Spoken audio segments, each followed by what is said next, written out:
Dodgy politicians, 2 million people locked up in their homes in Austria, quarantine camps in Australia, and a pile of sleaze when it comes to our politicians, not just in Westminster, but here in Wales too.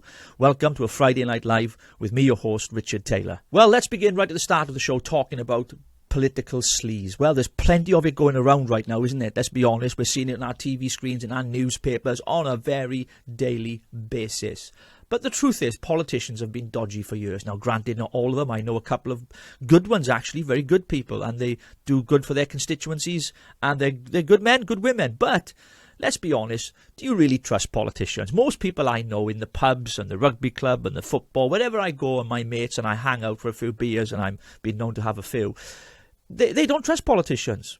People have lost all faith and confidence in their political system. We're supposed to be living in a Western democracy, but yet we're watching our civil and social liberties be taken away under a Public Emergency Act. So let's be honest, people have lost all faith in politicians.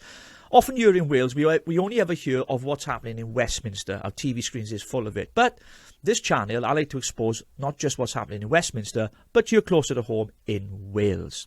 And this week, the height of hypocrisy, a Welsh Labour MS, Jenny Rathbone. Remember that name? This is a woman, when she was asked about people not being able to go to the rugby or the football who don't want to present a medical certificate, she laughed at those people by saying this: well, those poor paid people and on low wages, let's be honest, they can't afford to go to the rugby or the football, can they? Ha, ha, ha. And she laughed. She's laughing at the people that elected her to put her on an £80,000 salary. How dare the woman have the balls? Well, she hasn't got balls. Well, she might do. I don't really know. But listen, let me just show you the clip where she showed contempt to the people that elected her and the people here in Wales when she just laughed at those of us who were on low or poor wages. This is what she thought about you. The people on the lowest incomes are not able to go to the matches, either the rugby, the football or the cinema. You know, let's get real on this one. The fact... Well, Jenny Rathbone, it's all right for you. You're on a big fat salary paid for by, let me remind you, those who are low paid and pay tax. That's right. We pay your salary, you cheeky little thing, you. I nearly swore then. I won't in case the video gets taken down. But it's a Friday night, so I'm going to say it as it is. This politician, Jenny Rathbone, right, check this out. So I did a search on her on the Welsh Government's website to see her registered interest. For those of you who don't know, if you want to find out, and you can go to the gov.wales website, any politician in the Welsh Assembly, in the Welsh Senedd, you can find out exactly where their interest of their shareholders in companies are just by searching on their name. It's quite easy. So I pulled this up. Check this out. So this, as you can see in front of you now, is Jenny Rathbone's registered interest. And as you can see, she's got shares. Yes, you can see it right there in AstraZeneca. Yes, can you believe it? So here's a Labour member of the Senedd pushing people to have the vaccine, and she's got shares in that company. I wonder how much money she's made. Maybe a Freedom of Information appeal might need to go out there, but we need to find out the details of this, don't we? Because let's be honest, politicians are dodgy not just in Westminster, but here in Wales as well. Hey, so if you're a constituent of Jenny Rathbone, why not drop her an email and ask her a polite, nice question and just say to her, Jenny, how much money have you made from the vaccine? Just interested to know. Moving on then, Austria. Let's look at Austria. I had a Twitter space this week, which is a new thing we're doing, and we had a couple of thousand people on talking about what's happening in Austria. What's happening in Austria is nothing more than evil. Now, I'm absolutely flabbergasted that we've got mainstream media and politicians there's no outrage about this at all. How on God's green earth can you lock away 2 million people based on their medical status? I mean, it's kind of history repeating itself. We know it's come out of Austria before without mentioning any names, begins with H. But the truth is, ladies and gentlemen, is that people are being locked away based on their medical status. And this is happening now as of Monday in the Czech Republic. Germany are talking about it. It's already happening in Australia. We've seen quarantine camps built in Australia. What the hell is going on? And yet nobody is saying nothing. Sometimes I feel like I'm on my own. I'm shouting and crying out for freedoms and people's social and civil liberties. And I go to the protests and I campaign and I'm on social media. I do all that. I do these shows because I believe in people's freedoms. And people's freedoms are being taken away by the elite who are in power, who think they're untouchable. But I reminded people this week, remember, there's 650 of them in Westminster. There's 67 million of us outside, and we are the people, and the power should lie with us. And I don't think that we've got angry enough yet. I don't think that the UK is not risen up in the way we've seen in Italy and in France and in Germany and in Lithuania and Ukraine. We've seen hundreds of thousands of people take to the streets and protest against the government mandating things. For example, here in the UK, they're going to be mandating, and have mandated, the social care workers need to be vaccinated. This show is not about, you should or you shouldn't, because, of course, I have to be careful what I say. But I will say this. It's wrong to force people to do something they don't want to do. And they say it's not being forced, it's not mandated. Well, it is. Because if you say to someone, like, you're going to lose your job if you don't do this, well, that's not coercion. That's mandating. That's dictating to someone. Because you know very well they got a family to feed. They got to look after their children.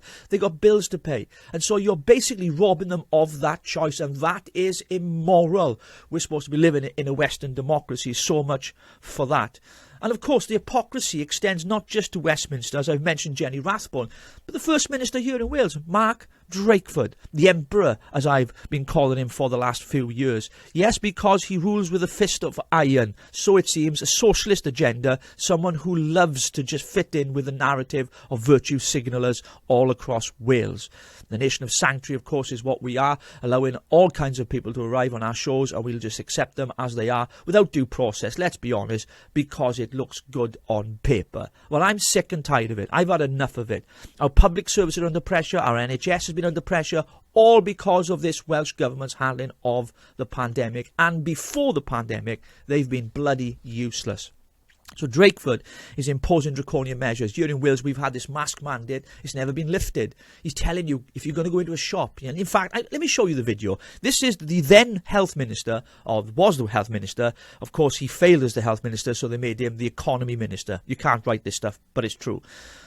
This is him telling people what they should do because coronavirus is still with us. And check out Mark Drakeford in this video as well. You're going to love it. I'm looking forward to a busy Christmas period. But each of us still needs to remember the pandemic isn't over. Infection rates remain high, and that's why we still have a few simple measures for all of us to take to keep each other safe. In particular, wearing your mask when you're going out shopping is one of the very simple things that you can do to help contribute to our national effort.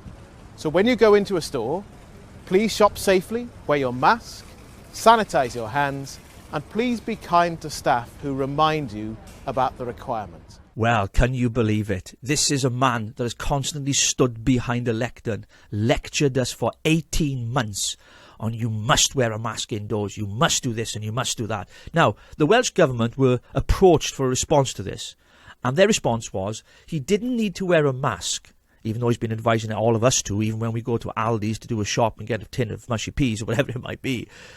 They've told us because in establishments where they serve food and drink, then it's not a requirement. Now, can you tell me in that video where you can see a restaurant? It's not a restaurant. There might have been food served there. It's in Cardiff University. And, of course, we know a lot of the kind of people that work in Cardiff University who do push the Welsh Labour's narrative very, very often, especially when it comes to polling and such things like that. But, look, the truth is, this man is a pure hypocrite, along with a lot of politicians. And that is why all of this nonsense we're hearing about mandating and masks and doing this and vaccine passports, it doesn't wash with the people. We see through it. We see through you. And it's coming to a point now where people are just going to ignore politicians, as many of us already do, because they don't tell the truth. In fact, they don't just lie, they lie in plain sight. Well, joining me tonight on the show is Tony Sewell. Tony contacted me on social media through my Twitter account. And by the way, follow me on this, RW Taylors, and shared an horrendous experience with me of how his mum had been treated in a care home. Now, I need to just make this disclosure. My grandmother was in a great care home. Not all care homes are bad. There's some really good ones out there, and a lot of good people work in them, and they give up their time sacrificially to do that. Although some will be excluded because they've not had a medical intervention. But I want to talk to Tony tonight. I'm going to bring him in a few moments. But just to give you the backdrop of this, we've seen a few months ago, I think it was BBC showed a documentary in Panorama about the abuse that happens in care homes, and some of the hidden footage that was showed on our screens was quite distressing. In fact, it was evil what was happening, the abuse of some of the residents in those care homes. And of course, we've forgotten about that story because it's been buried in lots of other things. But I don't want to forget about that story because these are the people that fought in great wars for us. You know, they're the heroes of our nation, the elderly, that really the backbone of our society. And they're the ones that have taught us so much. And they deserve our best care, not to be treated like animals when placed into care homes. And Tony's kind of experience really highlights that this stuff still happens. And I just want you to hear what he has to say, because he set up a new campaign called Antonia's Law. I'm going to let him talk about it. Tony, welcome to Rich Politics. Give us some details of what you experienced and what you went through, first of all, with your mum. Yeah, it's in honour of my mum, as I lost my mum last May in a care home. So I've named the campaign now #Antonia's Law. But I started the campaign 3 years previous to losing my mum because she started with dementia and the system closed ranks. None of us had power of attorney for health and welfare, so we had no say with what happened to my mum. And I believe that happens with millions of others now. At the time, I had no experience with the care system. So when mum got dementia, they put her into care. I didn't want her to go into any care home. But she went into care, and from day dot of going into care, I saw horrendous abuse, neglect, things that I'd heard about, but didn't believe that really happened. But when you actually go into these care places, you know, it just opens your eyes. My eyes opened. They really did. I'm not here to call anyone. I think they're underpaid, undervalued, and I believe this is why we get the service that we get.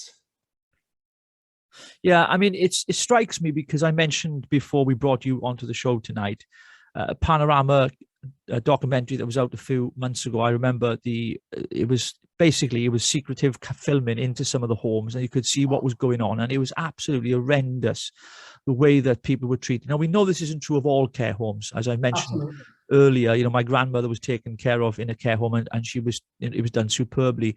But this does go on, and I think what your campaign is doing is highlighting that because of what you went through with your mum, and maybe you should share some of those experiences now with us, you know, what you've seen happening and what the outcomes of that were. And then maybe we'll talk a little bit about what your campaign's about so we can get people who are watching tonight to really get behind what you're doing. So just give us a bit of a background into what you saw firsthand with your mum, we don't need to mention the care home or where it was, but just a little bit of your experience, Tony. Yeah, on one occasion, I'll go through things briefly, as you say. Just on one occasion, I went to see my mum along with my daughter. Wanted to go see her grandma. Relationship, they had a beautiful relationship. So we go there one afternoon. My mum had a one-to-one paid carer, all paid for by the system. My mum was on continuing healthcare. Now, we went to around about lunchtime, mid-lunch, and we walked in. I said, hi. I said, come see my mum. Is she around? Hi, Tony. They said, your mum's in a room with the one-to-one. I thought, great. I said, are we okay to go up? Yeah, of course you are. She said, no problem. So myself and my daughter, we started to walk upstairs. We got to my mum's room, and my daughter just looked at me because obviously we've had previous. As I say, I was under a court, the family were under court orders. So we had to be very, very careful at what we did, said, whatever. As you can imagine, I didn't want any jeopardy over visiting my mum, hence why we'll go into this later on. Now, my daughter looked at me and we heard the carer saying to my mum, am I okay to use language? I don't know. Yeah, absolutely. Oh, Rich Politics, you can stay as much as you want, mate. Okay. We heard the carer say to my mum's one-to-one at that time, if you don't fucking shut your mouth, I'm going to shove you in there. Now that just broke me.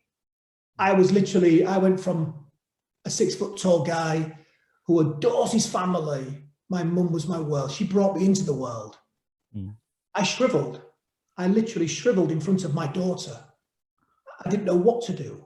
I wanted to kick that door down, believe me, and grab that carer and throw her out the window. But I knew I couldn't do any of that for obvious reasons. I wouldn't have done it anyway because no one would do it. But I was under a court order. I had to be very careful as they would have stopped me seeing my mum. Thankfully, I had my daughter with me as backup. Just to explain to our viewers, just for our viewers to know, is the court order because you were suspicious that your mum was being treated very badly, neglected, verbally abused, physically abused, and you Yes. started asking questions about it. You started questioning the system and what was going on, and so they put an embargo on you, really, didn't they, to try and stop you coming in there because they didn't like you because you were revealing stuff. Is that right? Yes. In a nutshell, they put us under a gagging order. Now, I had to keep this all the time in the front of my mind, very careful, because I wanted to see my mum. Stands to reason. Yeah. So I walked in, I braced myself, I walked in quite sternly. I wanted the carer to know I'd heard what she'd said by not using verbal. So I walked in and I said, "Mum, it's Anthony." Oh, my mum's face when she saw me. And I said, I gave her a hug and I said, "Mum, I've just heard everything along with Indy, your granddaughter. I said, we've heard everything, what's happened." I said, "We've been stood outside." So I said it to my mum, but the carer knew. So I said to the carer, "You can now leave, please." So I was polite and dignified. The carer left. I comforted my mum, stayed with her. I didn't know what to do, but I knew I had the backup from my daughter. So I kept it quiet for that day. And then I couldn't keep it any longer. So I phoned the home and I spoke to the manager, and I told the manager what myself and my daughter had witnessed. I said, "It's broken us." I said, "As you can imagine, my granddaughter, that's her grandma." Immediately she said to me, "Tony, now you've told us, she has to be suspended." So they go through whatever they do to check up on her. She was suspended, and I don't know what happened after that, because in the same particular home, in that same home, my mum was abused at the dinner table by another carer. Myself and my sister witnessed that one. In another care home, my mum broke her hip through neglect. Never walked again. How much more do we need to take from care homes for families not to have rights? I just don't know. I mean, Tony, I mean, it's heartbreaking to hear you share, and thank you for being so open as well on the show, because it's not easy. I know the campaign is, we'll talk about that in a moment, but it must be really it is personal to you, and it's quite difficult. And I just really appreciate your openness to share this on Rich Politics here tonight. Thank you. I mean, I just want to know, look, I get the campaign. I saw you on Twitter, and that's just where you got my attention when you talked about, this Antonia's law, which is your mom's name. By the way, that's Tony's mom's name. Spanish. Yeah. So I just wanted people to know. And I know another number of media outlets have been in touch with you, want to get you on to talk about it, because I think it's an important campaign. I mean, because we're going to talk about that now. I mean, what is it you want to do? As a result, you lost your mum, obviously, which is, I'm really sorry to hear that, through, and what she went through and what you went through as a family. And the neglect that you saw happening in the care homes was to me, it's just not acceptable. It's just wrong on so many levels. And to prevent that from happening to families right now, where we know it's happening in care homes. And as we've said before, to provide all this at the start of the program, we talked about not all care homes are bad. We know that. And as you mentioned that already. What will stop that? I mean, what is it? Because at the heart of the campaign, what is it that will put a stop to that, in your opinion? Antonia's law, myself and my lawyers, Gulbenkian and Antonia in London, who fully support me, we came up with a plan. We've been invited to Parliament along with my MPs at the time who were supporting the campaign. And Antonia's law is, if a resident wants to have a CCTV fitted in their room and their family want it to be in there, it would come at the family's cost. So we're asking nothing whatsoever monetary from the system. It would be all under the families, and the family would then have the right. They'll be able to look at their phone, watch their relative. Then you get the other people saying, what about dignity? Now, in my mum's room, and I believe most care homes rooms will be the same. When they're doing personal cares, the curtain goes round the bed. You cannot see anything. But because it's looked at by the family, and it's not looked at by anybody else, and nobody else can see this footage or watch, if the family feels as though they're doing personal care, they switch it off. They go back 10, 15 minutes later, check up on their relative. Now, my mum had a grade 4 ulcer on the heel of her foot. Now, that's high-end neglect. When I saw my mum's foot, I was in tears. You could see bone. I got her from the care home into the hospital. They admitted her immediately. First and foremost, that was high-end neglect and abuse. So abuse doesn't have to be a carer attacking you, swearing at you, whatever. It's many stages. There's a huge criteria of abuse. This is why I'm not pointing fingers at anyone in particular. But what I'm saying here is my mum got a grade 4 ulcer on the heel of her foot. She was a diabetic, like many residents will be, because they'd left her too long in the same position. And I think what you're saying is if you'd had some kind of CCTV footage inside the room, you could have kept an eye on what's been happening with your mum, which is obviously a big thing. I mean, what are the objections to it, Tony? Because, I mean, speaking to me now, Richard Taylor, who I haven't got a clue about this, how it works. I mean, if I felt my grandmother was being abused in the system somewhere, I would be calling for, to look after her. If I couldn't take her at home, which I practically couldn't, and she's in a home, I'd want some CCTV footage. But what's the legalities around having that in the care home? What stops you from putting it in there? Is it the data protection? Is it the care home? What is it that stops that from happening? It's the system. It's the government. They've not given, because in certain care homes, they do allow it. So it's not a blanket coverage of so that question comes, my lawyers have dealt with this, GDPR. Now they've looked into it all and they've gone through everything. Hence why Antonia's law, they're backing it, because it's not for public viewing. It's not for care home staff viewing. It's only for family, so designated family members. So how would a top London law firm back this campaign if they felt as though it wasn't viable?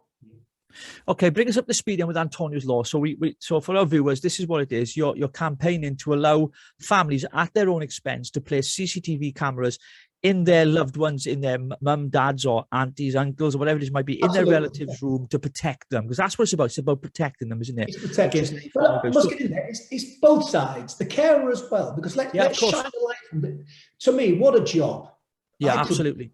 So where are we at, and how can people support your campaign, and how can they find out more about it? Because I know you've had MPs, I know you've had it brought to Parliament, I know you've got a massive legal team behind you.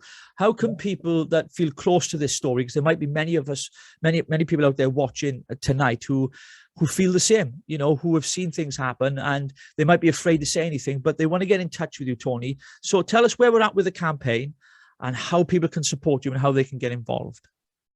Yeah, obviously all social media platforms, Twitter, Facebook, Instagram, Tony Sewell 3 on Twitter. But the campaign now is, I've just done interviews with, I can't mention the magazines as yet, that comes out next Tuesday. I've got more media interviews, as like we're doing with your good self. The campaign has had an EDM motion set into Parliament. 28, 29, 30 MPs have fully backed it. Emma Hardy was originally reading out my petition in Parliament. So there's lots happening behind the scenes, and also, I don't mind saying it, I'm quite glad I can say it now. I'm actually going to out a lot of MPs as well for what they've done and not doing. Yeah. That's a big part of my campaign then. Well, Tony, listen, I got you on because I wanted to get your message out. So I've given you, I don't have a huge following, certainly have one that people listen to on the show tonight. And it's kind of a somber thing, really. And it's waking us up to the reality of what goes on in some of our care homes. And I just want to say thank you for being brave enough to share that with us. And to all of our viewers as well, listen, if you want to find out more, just go on Twitter, search #Antonia's Law. You'll find Tony quite easily, because he's on there a lot pushing his campaign, which I fully support, fully behind you in Rich Politics. And Tony, I want to wish you all the best in the campaign, and maybe get you back on in a couple of weeks, months, or whenever it is, once we know more what's happening. And hopefully we can see something legislated for in Westminster. Let's hope so, Rich, and God bless you. Thank you. Thank you, Tony. Thank you very much. Yes, thanks, Rich. Well, that was Tony Sewell sharing his story of his mum, who tragically was abused in care homes, according to him, and his campaign for Antonia's Law to go into legislation to make sure that relatives can place CCTV cameras in the rooms of their loved ones. And we wish him all the best in that campaign, and thank him for coming on and sharing such personal details with us. Well, the final part of the show, I want to talk about something that's really, really pissed me off, really wound me up, it really grinds my gears. Now, the church is meant to be a place where they stand up for those who are marginalized, less fortunate, the vulnerable, They believe in social justice, equality, and all the things that they preach about week in, week out. And I used to preach about as well because I was a minister at one time. I still have those beliefs. I still believe in the Christian values of our nation. Personally, I still do, even though I'm the worst Christian you'll ever meet now. But that's besides the point. Getting back to the main thread of this, I contacted the Evangelical Church of Wales, which represents hundreds of churches here in Wales, to subscribe to them. They're a big organisation in Wales. Well, not as big as they think they are, but they are big here in Wales. And I asked them, would they be supporting the protest here in Wales, given the fact that it was going to marginalise and discriminate against people, especially those of faith and of no faith? And I want to read to you the correspondence that I had. And I think it's important you get this because, you know, there was a time when the church stood for something. There was a time when the church actually believed in something, and it believed in standing up for the rights of people. But the church no longer does. It's become so woke, so liberal in its theology and its understanding of what they should be doing. It's unrecognizable from the church that I used to belong to, and I pastored many years ago. But let me just, can you believe it? I did, yeah. But here's the email I sent to them. I will read it to you. To whom it may concern, on the 9th of November at 4 p.m., we're holding a protest outside the Senate against the introduction of vaccine passports, as this by nature is discriminatory and against civil and social liberties.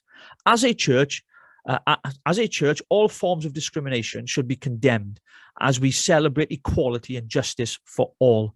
I'm asking if the Evangelical Alliance of Wales will be sending a representative to support this protest. Reasonable request. You'd think that they'd come to it, or at least send a representative.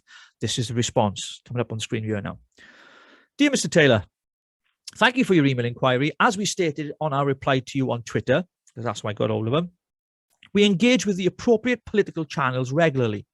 Because of this frequent and direct engagement, we are not currently pursuing other channels of lobbying. Bless you, Evangelical Wales. Well, bless you. Bless you. No, bless you. You should be standing up for the people of this country. You should be standing up for the people who have been discriminated against. Shame on you. That's what I say, Evangelical Alliance of Wales. Shame on you. You've got no backbone. You're afraid and you're too politically correct. And it's time you sort it out. Well, I'm going to discuss this right now with a clergyman himself, a good friend of mine, been on the show many times before. He's, as well as being a clergyman, a man of the cloth, he's a bishop. He's also a political strategist and commentator as well. Kai Dewar. Kai, welcome to Rich Politics. Now, what do you make of the Evangelical Alliance's response to my request for them to come to the protest in Cardiff on the 9th of November? As a clergyman, I am absolutely dumbfounded by the Evangelical Alliance that they consider making a standpoint against forcing people to be vaccinated a matter of lobbying. But then when you look at the church in general across the United Kingdom, but particularly here in Wales, we have been woefully silent on this whole issue. In fact, we've been, in many ways, the church in Wales, and I don't mean the church in Wales, the Anglican Communion, I mean the broader spectrum, has been exceptionally complicit in aiding the government here in Wales to actually segregate society. The one thing that I can say as a clergyman that has really got my goat is how quiet we've been. I've made protestations myself, but I have a limited spectrum, a limited platform, and a limited audience to be able to do that. And I think it is absolutely abhorrent that we have a Welsh government and a national government that is actively engaging in measures to segregate individuals and whole people groups within society based on a medical practice, a medical procedure that they have chosen not to take. As a clergyman, I would say this: the church should have been the referee on the pitch. The problem is, at some point in this entire pandemic, what we did was pick sides and play for a team.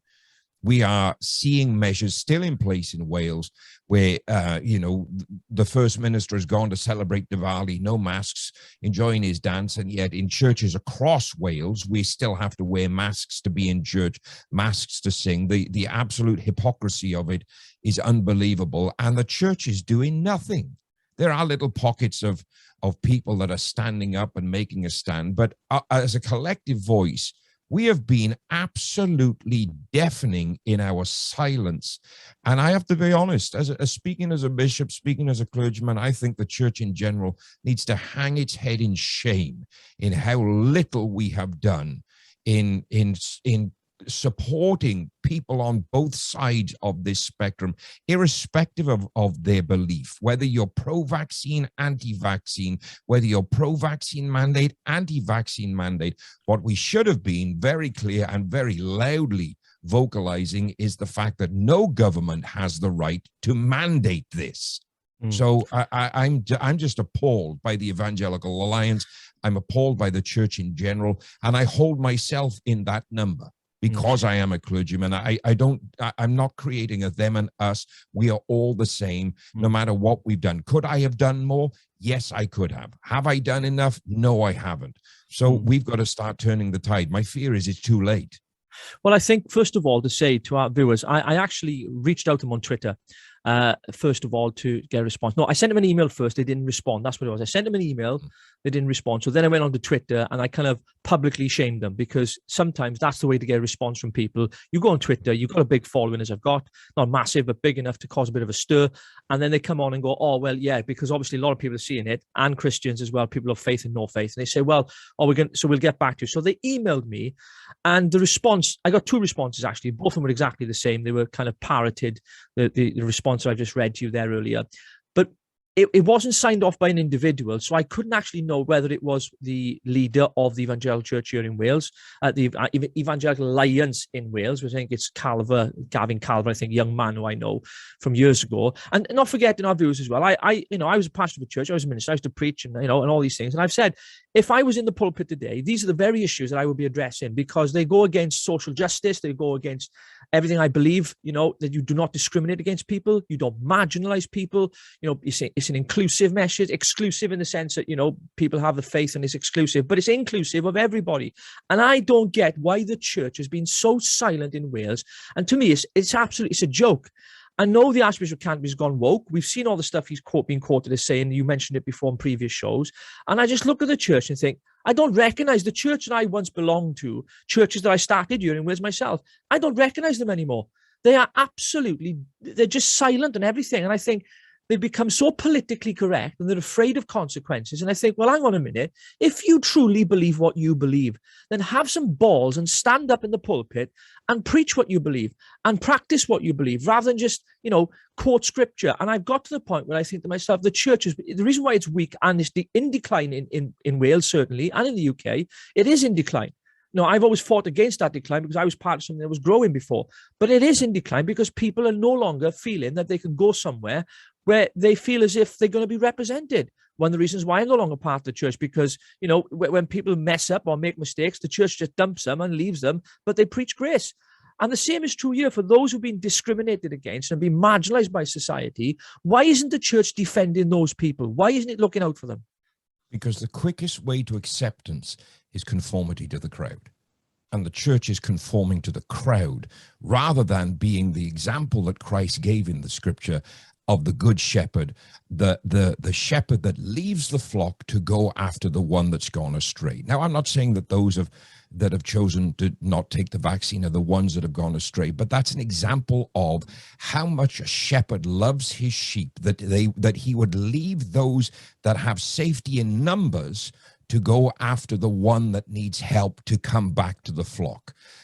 We as the church in Wales, the church in the UK, in fact, the church universal, have forgotten what it's like to care for people in our community, to care for our community, never mind the people in it. And because of that, because we became insular, of more concern of what's going on inside of our four walls than going on outside of the four walls, we became the body that conformed to the crowd, which is why you would see, or we have seen, preachers, bishops, archbishops, pastors that would rather be part and parcel of a woke cultural agenda than to stand out, given the example we have in scripture that Christ gave for us as Christians, that we're not supposed to conform, we're supposed to stand out and be the place where everybody finds safety, shelter, sanctity, whatever it is they're looking for.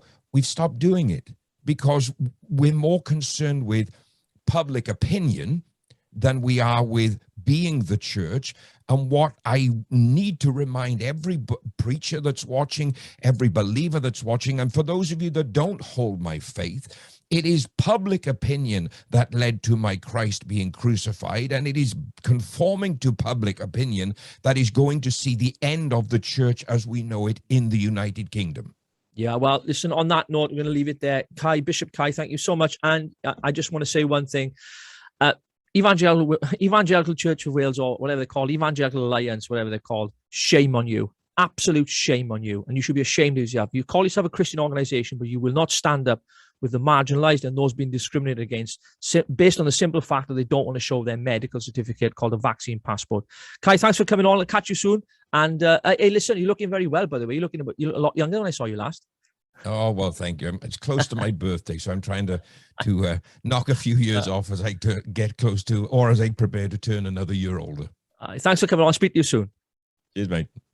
Well, folks, that's it for this Friday night. Thank you for tuning in. Hope you've enjoyed the broadcast. Don't forget to join us on Sunday night, where we'll be reviewing the papers. Sunday Papers is a regular thing where we talk to a number of guests about headlines and things that are happening. Thanks for watching. Don't forget, hit the subscribe button. I'll catch you soon right here on Rich Politics. Bye for now.